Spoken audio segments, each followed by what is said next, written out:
Hey everybody, it's Christina Holloway here, and today we're going to talk about interpersonal dynamics and how to manage people. So in this particular topic, this is all about working with someone who potentially is a complainer, someone who spends most of their time in the negative space and constantly brings problems or conflict to your doorstep and expects you to help them, and they find that that's the way a person should be a boss or a manager. So we need to get them out of that feedback loop and start moving forward in a productive way. Their behavior is less about being productive and more about being stagnant. The more they're a victim of their own circumstance, the more likely they'll be to just like to stay in that space, and we don't want that. All right, so let's get started. Number one, set expectations and set boundaries.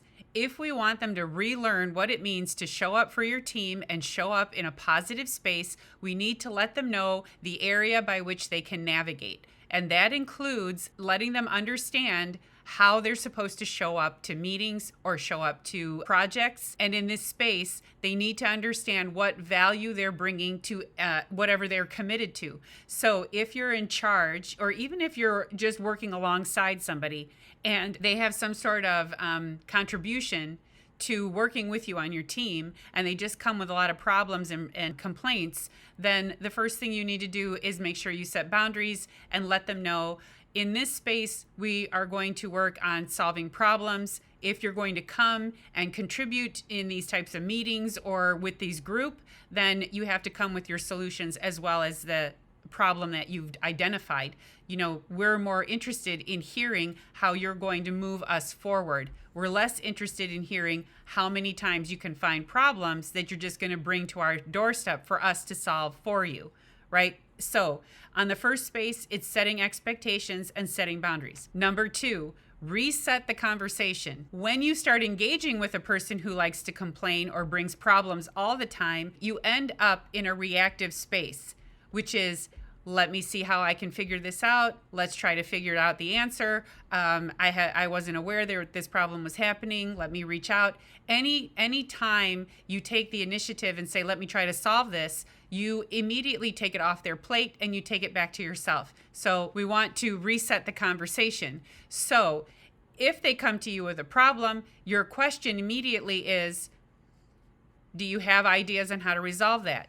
What are your thoughts on how you're going to move forward in that space? Who have you spoken to in order to find resolution in the meantime, especially if this is a persistent problem? By resetting the conversation, you're taking them out of their feedback loop and putting them back into a space of problem solving. You're helping them to understand that they have the answer to the problem and they've had it all along. By resetting the conversation, you're allowing them to be back into a positive space and getting out of that feedback loop. Now, they could come to you with problems about other people. When they do that, you absolutely want to reset the conversation again by explaining in any number of ways that their dynamic with another person has more to do with their own assumptions of who that person is and less to do with the dynamic that's happening. So for example, I worked with a client who told me, I'm struggling because I work with this person who every time she comes into meetings, the first thing she says is, Betty has been really a problem. She keeps doing this and she keeps doing that and she won't listen. And he said that she started to take it as, this is just a session for me to complain and bitch about this person and just unload on you. And so he changed the dynamic of the conversation by pretty much telling her, and I think it was reactive. I don't know that he expected he was going to say this, but his response was, look, I don't expect you to invite each other over to your houses for parties. He's like, but I do expect you to be professional and deal with her. So if she's not able to show up the way you need her to, you need to let her know what you expect. And he told me that this was surprising to her. She took a step back and was like, well, I didn't expect him to answer that way, right? So you're taking them outside of a dynamic they're used to, and you're putting the responsibility back on them to solve their own problem. Resetting the conversation allows them to tell you everything that they needed to tell you about the problem, and then going back and asking them, how would you solve this problem? Where do you feel like an answer lies? And number 3, reestablish the purpose. Remind them the reason you're here is to find solutions for this particular problem. We hired you so that you could find a path forward in this space. If there are problems that are surfacing and you need advice or direction on how to solve that problem, I'm here for you. If you're going to come to me with problems and say, I don't know, it's not my situation or it's not my problem, I brought it to you, then we're not going to find a path forward. So as a person who needs to lead or work alongside someone who is struggling with finding solutions or a path forward, part of this is also about reestablishing the purpose of the meeting or the conversation or the relationship or the project.